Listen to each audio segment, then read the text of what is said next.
Vamos ler aqui, né? Vamos ler e orar. Diz assim, irmãos, a palavra do Senhor. Estas palavras agradaram ao Senhor, por haver Salomão pedido tal coisa. Estas palavras agradaram ao Senhor, por haver Salomão pedido tal coisa. Eu, como filho de Deus, eu preciso ter as motivações que Deus tem. Eu, como eu fui gerado por Ele. No capítulo 3, João fala que aquele que é nascido do Espírito é o quê? Espírito. Então eu fui gerado por Ele, nasci de novo. A Bíblia diz que quando uma pessoa crê em Jesus com o seu coração e o confessa com a sua boca, ela nasce de novo. Então quando você nasceu de novo, agora as suas motivações precisam ser as motivações do seu Pai, do seu Deus, para que você seja pleno. E aí a gente se pergunta, o que agrada a Deus? Para que eu possa me agradar também. O que Deus tem desejo? O que Ele deseja? Quais são os sentimentos de Deus? Eu preciso ter esses desejos, esses sentimentos, para que eu seja pleno. Porque agora eu sou filho dele, gerado por ele, eu tenho a vida dele em mim. Então, como eu disse, eu só sou pleno quando eu ando nele, quando eu ando através dele, quando ele dirige a minha vida, conduz a minha vida. E aí eu consigo ser pleno. E o que agrada a esse Deus? A gente tem que começar, irmãos, a observar na Bíblia o que agrada ao nosso Deus, o que deixa ele satisfeito. E aqui é um texto muito interessante. Por quê? Porque diz assim, estas palavras agradaram ao Senhor, por haver Salomão pedido tal coisa. E eu digo para vocês, o que foi que Salomão pediu para Deus?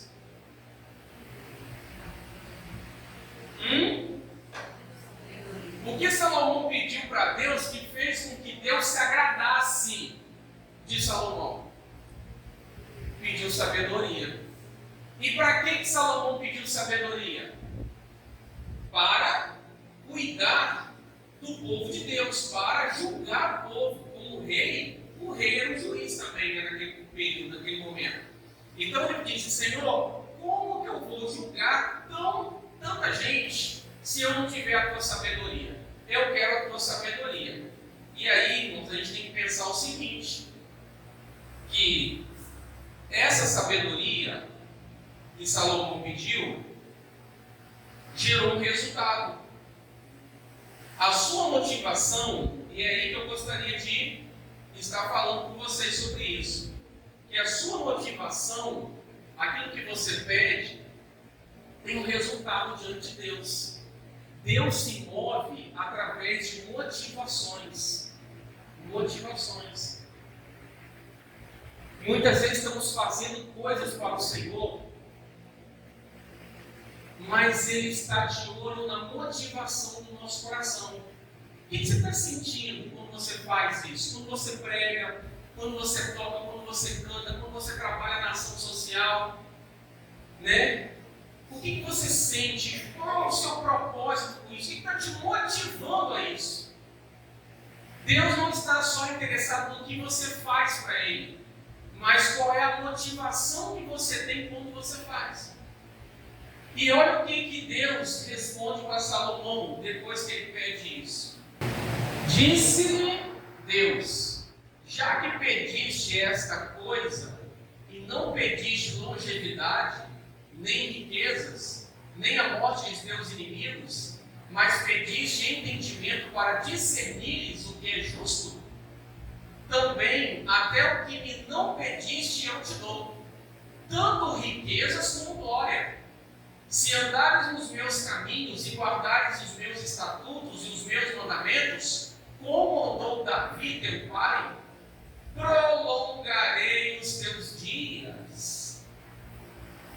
Deus está dizendo o seguinte, Salomão, por que você não me pediu? Aí ele cita, né? A morte dos seus inimigos, não me pediu vida longa, não me pediu coisas dessa vida, mas me pediu sabedoria. Eu vou dar a você até aquilo que você não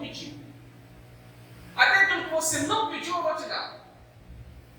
Eu vou te dar riquezas, eu vou te dar. A Bíblia fala, irmãos, que a prata no tempo de Salomão era como pedra, de tanta prata que tinha no reino dele. Ouro em abundância.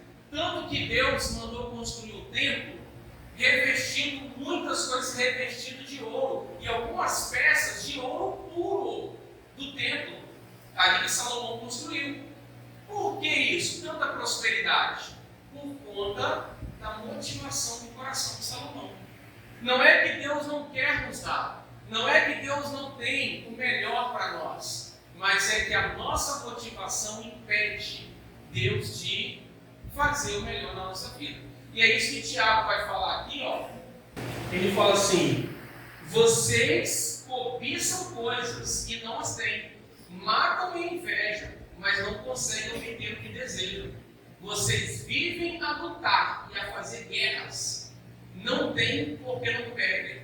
Quando pedem, não recebem, pois pedem por motivos errados, para gastarem seus prazeres.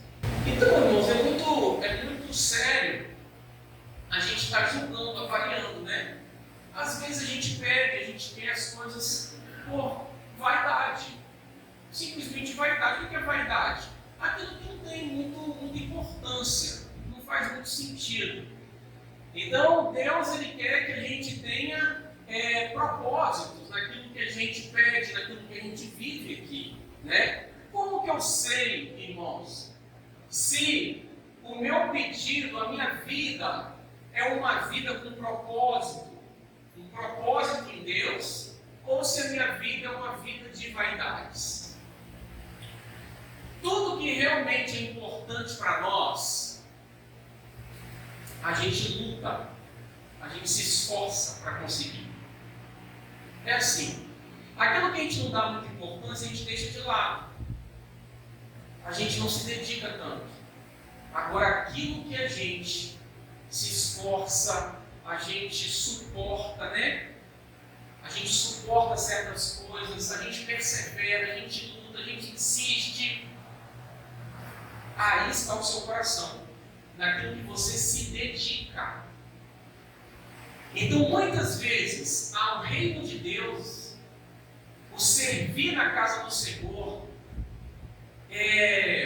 executar o chamado que Ele estabeleceu para nós, seja Ele na música, cantando, tocando, pregando, ensinando, seja trabalhando como diácono, como, enfim, ação social, ministério infantil.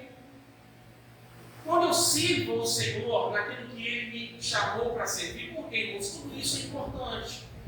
Se a gente vem para cá para adorar o Senhor, é importante que tenha um louvor dedicado, bem feito, com amor. Você vem para cá, você quer ouvir uma palavra que edifica a sua vida, que te traz entendimento sobre o Senhor. A criança que chega aqui, o pai deseja que a criança seja bem assistida. Nós também devemos desejar que essas crianças sejam ensinadas no caminho do Senhor. E para isso exige o quê? Dedicação, esforço. E aí eu sei se a minha motivação está certa, quando eu me dedico e me esforço naquilo que Deus me chamou para fazer. Se eu estou fazendo de qualquer forma, de qualquer maneira, isso mostra que a minha vida é uma vida para o Senhor, tá? Uma vida de vaidades. Por quê? Porque eu vou lá fora, eu me dedico no meu trabalho, eu me dedico nos meus estudos, eu me dedico com a minha família, eu me dedico com tudo. Mas eu não me dedico em fazer o nome do Senhor ser conhecido. Eu não me dedico em levar para as pessoas quem é Jesus. Eu não me dedico em dentro da minha casa mostrar os valores do reino, os valores de Cristo para a minha família. Ou seja, em relação àquilo que Deus estabeleceu para mim, eu faço de maneira relaxada. E eu fico sempre tentando culpar alguém, responsabilizar alguém por aquilo que eu deveria ou não fazer. Então, eu prefiro criticar, eu prefiro só dar sugestões. Sabe? Quando a gente fica só dando sugestões, não, eu acho que assim seria o certo. Isso não está acontecendo direito porque está faltando isso. Não, se fizesse de outro jeito, estava legal.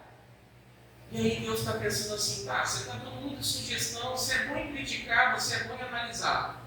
E onde está a sua atitude? Onde está a sua ação? O que você está fazendo? Nós podemos escolher, irmão, se nós vamos ficar criticando, sugerindo, se nós vamos ficar sentados também acomodados, né? Não, me acomodei, não vou criticar não vou sugerir nada, vou me acomodar e seguir o mesmo barco. Então até aí são duas sugestões, né? Duas possibilidades. Ou eu critico, fico dando sugestão, né? Bom de sugestão, ou eu me acomodo e me conformo, ou a terceira posição que eu posso assumir e dizer, e aí? Em que eu posso ajudar? O que eu posso fazer para melhorar? Na minha área. Se preocupe com a sua área. Não fica preocupado com a área do outro, não. Se preocupe com a sua área. O que eu posso fazer na minha área para abençoar, fortalecer, edificar o reino? Aí você sabe se a sua motivação é uma motivação correta ou se a sua motivação para Deus não está significando nada. Isso é muito sério, irmãos. Sabe por que é sério? Aqui. A sua motivação vai dizer se Deus vai te honrar e vai cumprir aquilo que Ele deseja para a sua vida ou não. É muito sério. Quem sai perdendo não é o outro lado, sou eu. Sou eu. Por isso a gente precisa aprender o que Deus espera de nós. Olha o que Jesus disse aqui para Pedro. Olha bem. Pela terceira vez, Jesus lhe perguntou: Simão, filho de João, tu me amas? Pedro entristeceu-se por ele lhe ter dito pela terceira vez: Tu me amas? E respondeu-lhe: Senhor, tu sabes todas as coisas, tu sabes que eu te amo. Jesus lhe disse: O quê? Você me ama, Pedro? Você me ama? Você das minhas ovelhas. Você das minhas ovelhas. Você ama o Senhor? Cuide das ovelhas dele. Cuide da obra com amor, com zelo, com dedicação. João fala assim: filhinhos, não há menos de palavras, mas em ação, em verdade. Então, Deus ele está interessado em que nós cantemos: te amo, te amo, te amo. Tá, mas como que eu demonstro esse amor? Cuidando da obra dele, daquilo que ele estabeleceu. Né? Às vezes, irmãos, como eu disse, Deus não quer só a sua sugestão, Ele quer a sua casa, Ele quer seu carro, Ele quer seu tempo. Nós somos, né, ali, ó, fui com um casal ali, Barra Mares, sábado, visitar uma família, levar uma cesta para uma família. Gente simples, irmãos, precisando de uma palavra, precisando de um alimento. A mulher com câncer não sabe se vai viver, se vai continuar aqui, e precisando. Quem vai? Ele está perguntando: quem enviarei? E às vezes a gente está achando que a gente está servindo muito, né? A Roberta me lembrou ontem que uma vez ela perguntou para umas jovens, né, que fazia parte do louvor, falou assim: de 0 a 10, quanto você acha que você está legal servindo a Jesus? Aí a jovem, né, era uma jovem que só cantava e ainda não dava um bom testemunho. Quanto é que você acha que você está servindo, fazendo para Deus de 0 a 10? Sabe o que ela falou? 7, 8. 7, 8. Às vezes a gente está assim, irmão, sabe? Pastor, quanto é que você está fazendo para Deus? De 0 a 10, aquilo que Ele estabeleceu para você. Se eu estou fazendo 5, é muito. É assim que a gente tem que se avaliar. Não estou falando para você ficar se oprimindo, né? Porque quem te julga é o Senhor, não fica se oprimindo, não. Mas, irmãos, a gente precisa muito do discernimento espiritual, da sabedoria divina. Sabe para quê? Para a gente identificar, através das nossas obras, se a gente está realmente fazendo tudo o que Deus espera de nós. Se não estamos, Senhor, me dê graça, me dê força, me dê alegria, me dê paz. satisfação na obra do Senhor. O que está me motivando, Senhor? O que está me motivando? Será que a minha motivação é trabalhar todo dia para comprar carro, comprar apartamento, comprar as coisas dessa vida? Viajar? Para quê? O que me motiva a minha vida? Senhor, se é só isso que me motiva, é o que? É uma profissão? É me formar na universidade? É ter um bom emprego? É só isso? E se a nossa vida for só isso, nós somos os mais miseráveis dos homens, a Bíblia diz. A nossa motivação precisa ser sabe qual? Ver pessoas como aquela mulher que a gente foi visitar, aceitar a Cristo, entregar a vida para Ele, ser curada, liberta. É isso que tem que motivar o nosso coração. Ver as pessoas vindo aqui, a nossa família reunida aqui para ouvir a palavra, andar nos caminhos do Senhor, ver os nossos filhos casando na presença do Senhor, servindo Ele, agradando a Ele. Por quê? Porque aí nós teremos do Senhor mais do que nós pedimos. Foi o que Ele falou para Salomão: eu vou te dar o que você não pediu.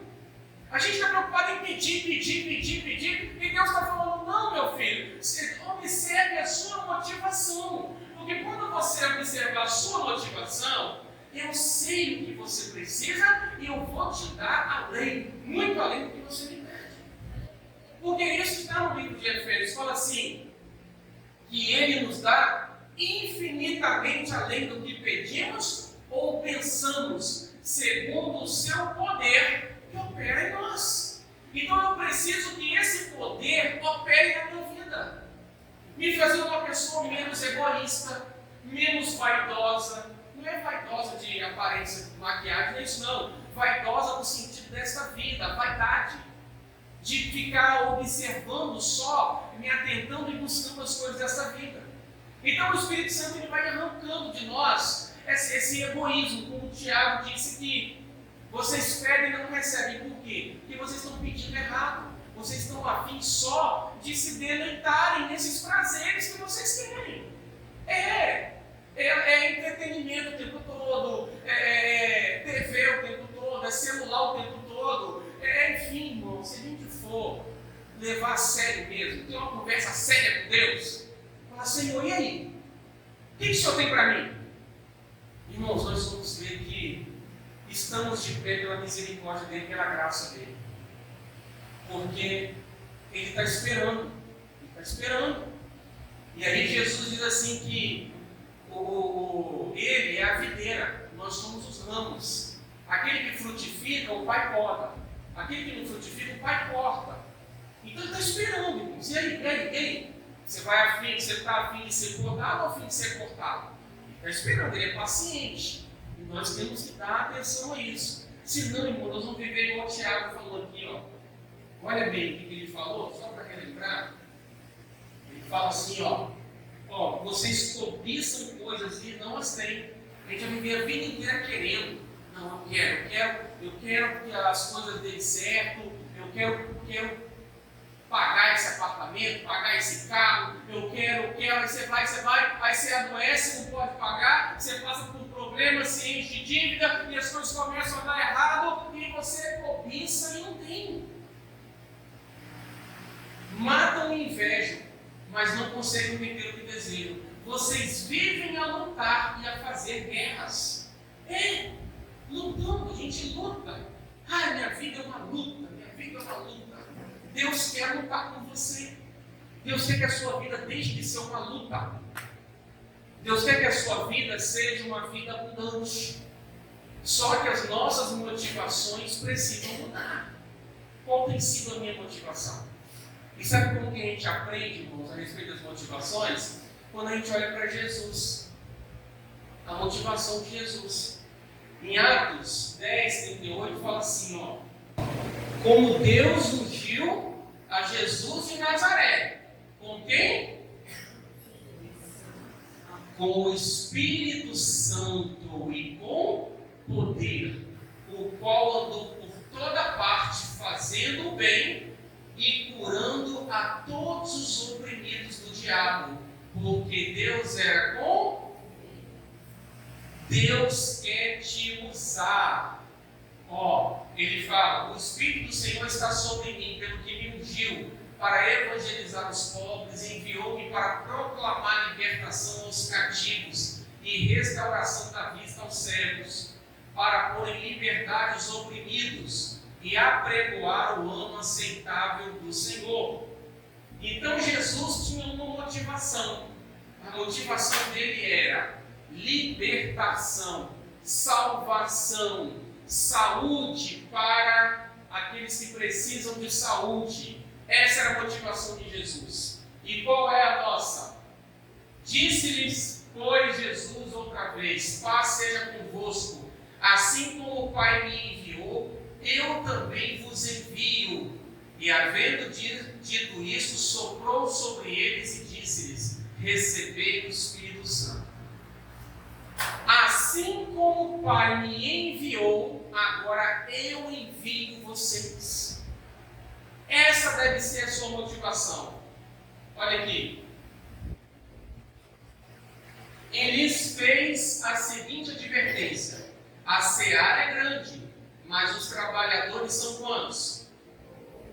Eis que eu vos envio como cordeiro para o meio de lobos. Não leveis bolsa, nem alforje, nem sandálias.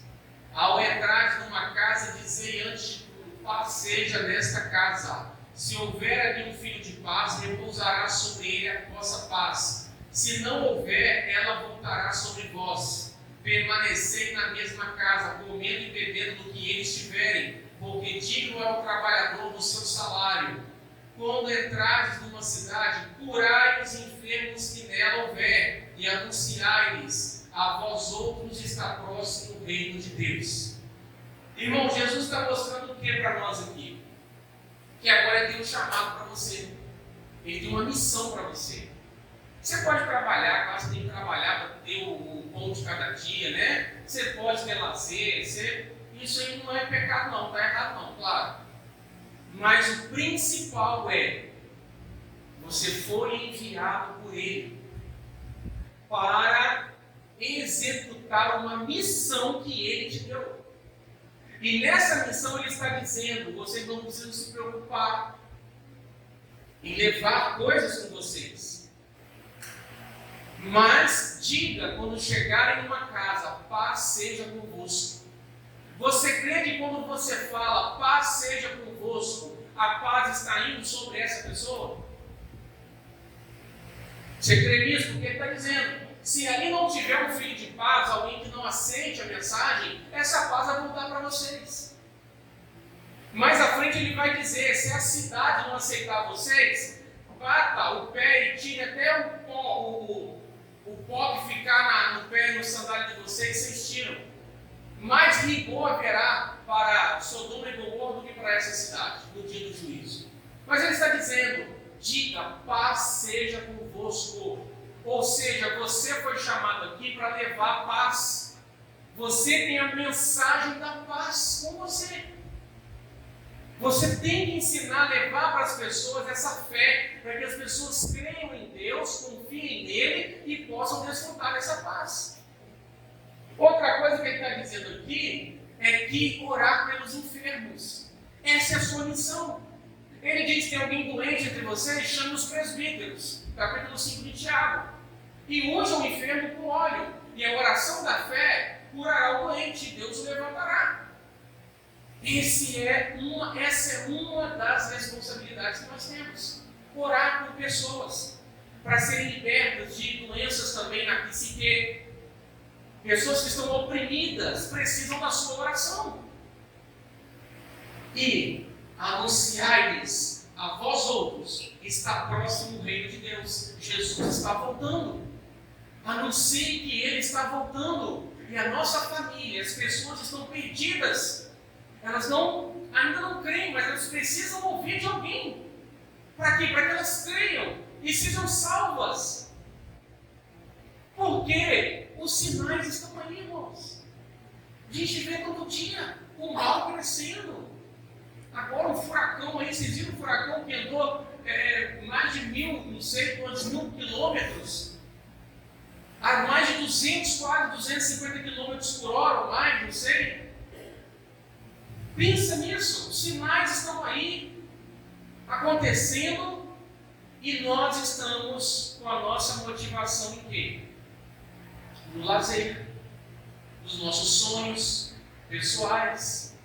Tudo isso é ruim, é errado? Não.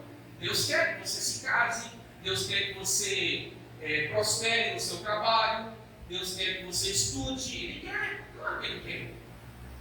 Mas, irmãos, volto a perguntar, é só isso? É só isso? Se minha vida se resumisse a isso, eu não tinha entregado minha vida a Jesus. Sabe? Não é só isso. O amor. Tem uma outra coisa que eu quero estar falando. O jejum que desejo não é este? Não é partilhar sua comida com o faminto? Abrigar o pobre desamparado? Por isso que eu disse, Deus não quer só a sua sugestão, sua opinião, sua crítica. Ele quer o seu carro, Ele quer a sua casa, Ele quer a sua vida, Ele quer o seu coração. Por que minha casa? Porque o dia que você precisar levar alguém na sua casa, para você edificar alguém, a sua casa vai estar aberta. Tem pessoas, irmãos, precisando de conselho, precisando ser assistidas. E sabe o que a gente faz às vezes? Na nossa casa, a gente abre a porta da nossa casa para receber pessoas, para a gente ficar só jogando conversa fora. Joga conversa fora, fala mal dos outros, enfim. O que é minha casa? Para que é minha casa serve? Sua casa pode ser um lugar onde a presença do Senhor está ali. Você ora na sua casa, com a sua família. É um lugar onde você vai falar para a sua família de Jesus. Sua família precisa ouvir constantemente a palavra. Meditação, reflexão, tá? Seu carro, eu falei, precisava de um carro para levar a cesta básica lá em Barra Mares. Cadê o carro? Cadê? Não sei quem eu peço, porque eu já sei a resposta. Eu sei a resposta. Não posso, estou trabalhando, não sei mais o quê. Eu já sei a resposta, por que eu vou pedir? Então, irmãos, mas... E tem outra, trabalho demais, o tempo que eu tenho é para descansar. Então trabalhe menos, porque o tempo que você tem é para servir também. Você vai ter só seu tempo para descansar, você só trabalha e descansa. E o reino? Ih, pastor, não vou nem voltar comigo que vem, mas sim. Deus vai te abençoar mais ainda. Ó, não é partilhar sua comida com o faminto, abrigar o pobre desamparado, vestir o nu que você encontrou e não recusar a ajuda ao próximo? Aí sim, a sua luz irromperá como a alvorada e prontamente surgirá a sua cura. Quem quer ser curado? Claro que eu quero ser curado. Então, amar, pensar no próximo. A sua retidão irá diante de você, e a glória do Senhor estará na sua retaguarda. Aí sim, você clamará ao Senhor, e Ele responderá. Você gritará por socorro, e Ele dirá: aqui estou. Se você eliminar do seu meio o jugo opressor e o dedo acusador e a falsidade do falar. Dedo acusador. Eu sou rápido para dizer o porquê que ele está passando por aquilo. Está colhendo o que plantou. Olha o dedo acusador. Falsidade no falar. Quando estou perto, sou seu amigo. Você está longe, eu estou falando daquilo que não dá certo na sua vida, e por aí vai, porque você não faz isso, porque você faz aquilo. Falsidade no falar. Não somos honestos, sinceros um com o outro. Né? Então, tudo isso, irmãos, é motivação. E Deus está de olho nisso. Deus não está, se eu sou um trabalhador, eu sou uma pessoa trabalhadora, eu sou honesto, eu pago minhas contas todo dia. Tá, mas é só isso? E o coração, como é que está? O propósito, a motivação do coração, o amor, a dedicação em quem precisa. É isso, irmãos. A gente tem que conhecer o nosso Pai, conhecer a Deus, senão a gente está perdendo tempo, sabia? Deus está olhando, a adoração, aquilo ali que eles estão fazendo. É Bíblia aquilo ali que ele está pregando? Está bem diferente do que eu coloquei. Lê lá. Por quê? Viramos uma igreja materialista, uma igreja que quer andar sempre bem alinhada, bem arrumada, cheirosa, ter um carro confortável, uma casa confortável. Está errado isso? Não, mas é só isso. Então aí a gente vai conhecendo a mente de Deus. A Bíblia diz que nós temos a mente de Cristo. E como que Cristo pensa? Aquilo que a gente viu. O Espírito do Senhor me ungiu para pregar as boas novas, dar vista aos cegos, dar a colocar em liberdade o oprimido. E nós? Ele te chamou para isso, né? Nos chamou para esse serviço, essa obra. A gente fala assim, essa pessoa é um peso na minha vida, eu tenho que ficar me dedicando a essa pessoa dependente de mim, tudo sou eu, tudo eu tenho que ir lá fazer, leva no médico, faz compra, faz isso, faz aquilo. Aí Deus olha para você e fala, sabe o quê? Você está vivo por causa disso que você está fazendo. Por isso que eu estou te mantendo vivo. Porque você está prestando para alguma coisa. E se você não fizesse isso, você não tinha nem motivo de estar vivo ainda mais. Você sabia disso, irmão? De acordo com esse texto aqui, é isso. Você não faz nada por ninguém, você não pensa em ninguém, você não ajuda ninguém, você não fala da minha palavra para ninguém. Você está fazendo o quê aí? Vem para casa. Aí te acolhe. Irmãos, é muito sério isso. É conhecer as motivações de Deus. Qual é o propósito de Deus na minha vida? Eu venho no culto, acho que é demais ir em dois. Aí eu não venho ouvir a palavra, vou para a televisão. É isso? Não, não é isso. Deus tem muito mais, muito mais, muito mais, muito mais. Né? Eu gosto de futebol, né? Converso com meu sogro sobre futebol, eu gosto de bom futebol, né? Eu gosto de assistir. Eu vejo que o jogo também não perco meu tempo, não. Mas se tem um jogo legal, eu paro para assistir, eu fico, né? Ontem eu assisti uma seleção aí com a camisa amarela perder, né? No jogo. Fiquei até tarde assistindo. Eu gosto. Agora eu consigo comparar o quanto eu gosto de futebol e o quanto eu gosto de meditar na palavra, de falar da palavra, não dá para comparar, não pode ter comparação. Por quê? Porque é essa palavra que liberta, é essa palavra que traz vida, é essa palavra que traz alegria, que traz paz. E aí se a gente se perguntar, por que eu não estou tendo alegria, por que eu não estou tendo paz? Porque as minhas motivações estão azedando a minha alma, azedando a minha mente. Por isso que em Provérbios no capítulo 4 diz assim, filho meu, atenta-te para as minhas palavras, as minhas motivações, inclina os teus ouvidos, não os deixe apartar dos teus olhos, a minha palavra, guarda no íntimo do teu coração. Por quê? Porque é vida para quem acha e saúde para o seu corpo. Então a palavra de Deus, uma vez que ela é compreendida e a gente se esforça para colocá-la em prática, é o que eu estou falando. Você foi chamado para qualquer área dessa igreja, ou, enfim, evangelismo, o que for. Se empenhe em aperfeiçoar o seu chamado, em se dedicar. Porque através da sua vida, pessoas entram aqui, são abençoadas, são libertas, famílias são restauradas. E essas pessoas estão aguardando o Rei da Glória. Quando o Rei da Glória chegar, você vai ser recompensado na eternidade, a Bíblia diz. Então, para mim, o mais importante é o que eu vou receber na eternidade. Isso é que vale a pena. E aí a gente tem que procurar saber, Senhor, será que eu estou mesmo interessado no que eu vou receber na eternidade? Para falar a verdade, Senhor, eu nunca nem pensei nisso. O que eu vou receber na eternidade? Para mim, só entrar no céu tá bom. E Deus está falando, não tá. Não tá. Eu não te chamei só para você vir para o céu.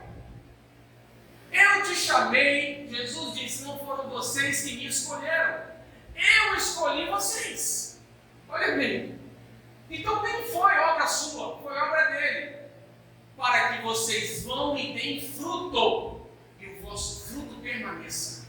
Olha bem, então eu chamei vocês para quê? Para frutificar. Frutificar.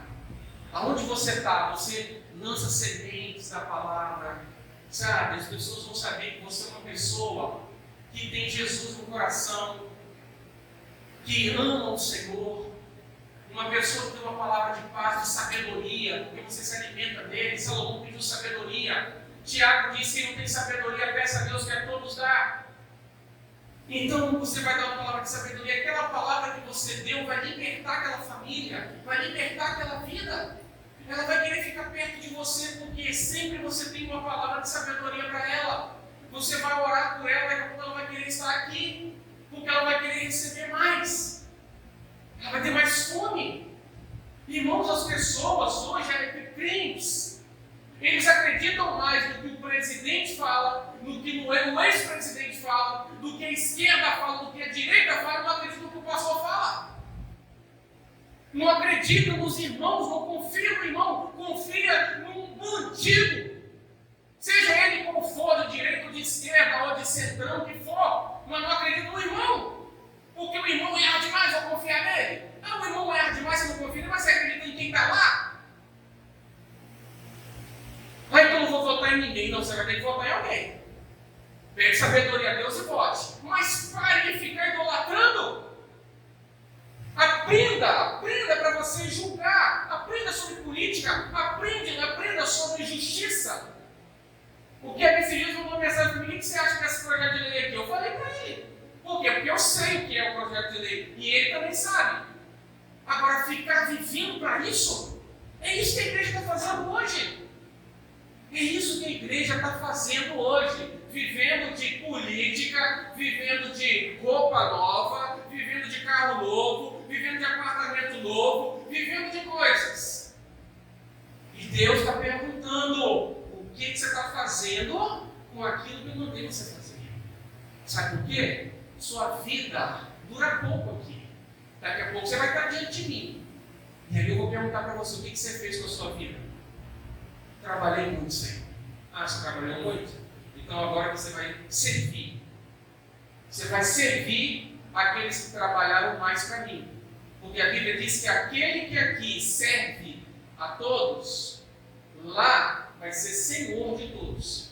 Aqueles que aqui não querem servir, lá vai ser servo de todos.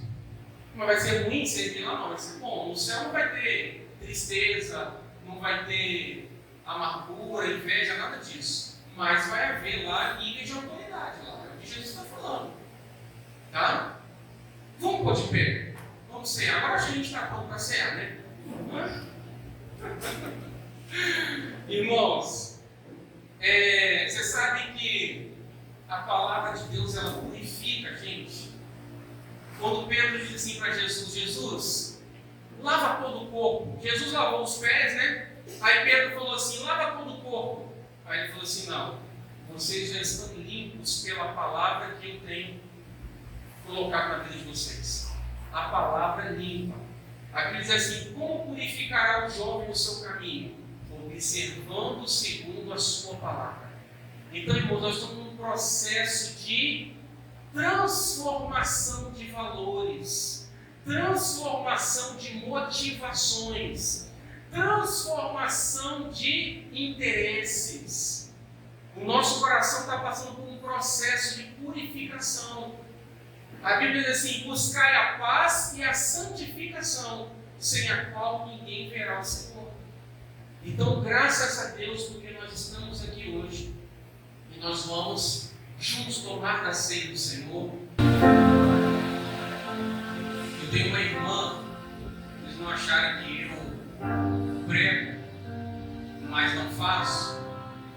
Eu tenho uma irmã que ela está com problema na coluna. E ela ficou encurvada. Ela anda encurvada. E a Bíblia fala de uma mulher que por 18 anos andava encurvada, até que Jesus repreendeu aquele espírito e ela se endireitou. A gente levou no médico certa vez para fazer uma cirurgia. E o médico disse assim: se eu fizer uma cirurgia nela, é bem provável que a situação dela fique pior se eu operar a coluna dela. E ela foi se encurvando, encurvando, encurvando. E ela hoje anda encurvada dentro de casa. E todas as vezes que eu chegava lá, na casa da minha mãe, eu não sentia amor, prazer em orar por ela. Ela dá um pouco de trabalho para minha mãe. E eu não me sentia bem em orar por ela, feliz em orar por ela.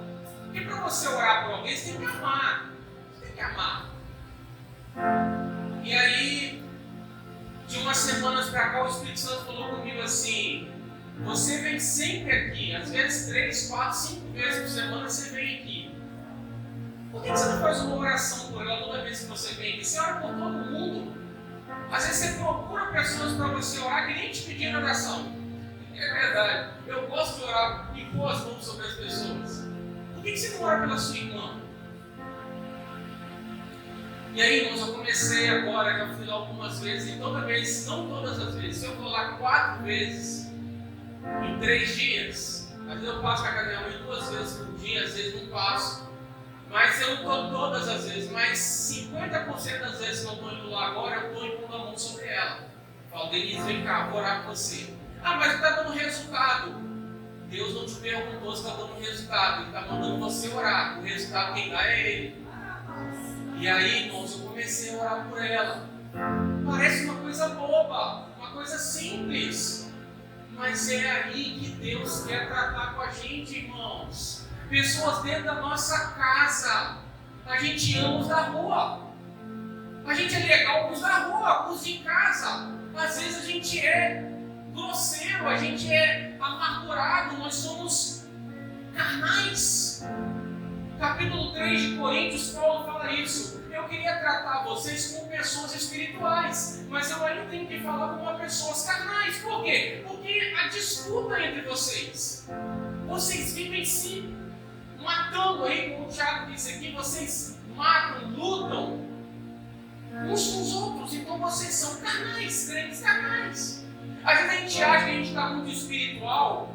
É o que eu falei aqui no começo. A alvorista lá, você está dando ponto para Deus? 7, 8.